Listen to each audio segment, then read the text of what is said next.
কাঁচা আমের জুস বানানোর উপকরণ দিয়ে উপকরণগুলোর মধ্যে সবচেয়ে অন্যতম হলো আম। তাছাড়া কাঁচা আমের জুস বানানো খুবই অসম্পূর্ণ। তাই আমরা দুটো বড় সাইজের কাঁচা আম নিয়ে নিলাম। ইতিমধ্যে আপনারা দেখতে পাচ্ছেন দুটো ছিলে নিচ্ছি। আপনারা আপনাদের মতো ছিলে নেবেন। আম ছিলার সময় অবশ্যই পরিষ্কার পানি দিয়ে ধুয়ে নেবেন, যেন আমের কষগুলো বেড়ে যায়। আমের সাইজগুলো আমি ছোট ছোট করে কেটে নিচ্ছি, কারণ এটা ব্লেন্ডারে দিলে ভালো করে মিহি হবে। এই জন্য ছোট করে আপনারা সবাই কেটে নেবেন। যে আমগুলোতে আঁশ হয়ে গেছে ওই আঁশগুলো ফেলে দিবেন, যাতে করে ভালো করে ব্লেন্ডার করতে সুবিধা হয়। এই জন্য আঁশযুক্ত আম না নয় ভালো। তাতে আমার ছোট্ট বাবুসোনাটিও সাহায্য করছে। দেখুন ময়লা ফেলাই দিয়েছে।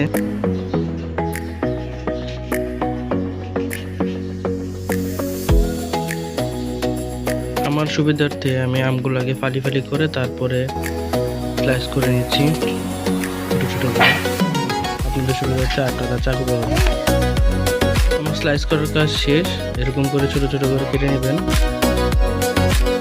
আমার সাথে যে উপকরণগুলো লাগবে তার মধ্যে আছে লেবু। এরকম সাইজের একটা লেবু নিয়ে নেবেন।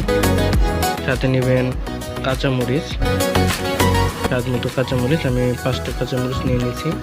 লবণ এবং মিঠাইগুলো দানাদারযুক্ত নিয়ে নেবেন। এই মিঠাইগুলো খুব ভালো হয়।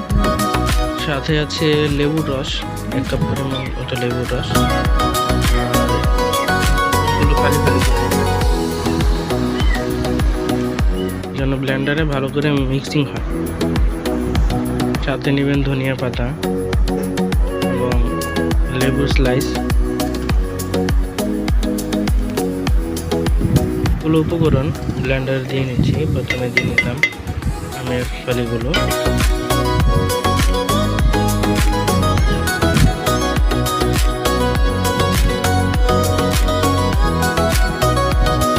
তারপর দিয়ে দিলাম কাঁচামরিচ কুচি,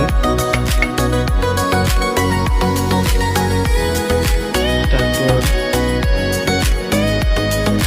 লবণ এবং গুড়, তারপর ধনিয়া পাতা,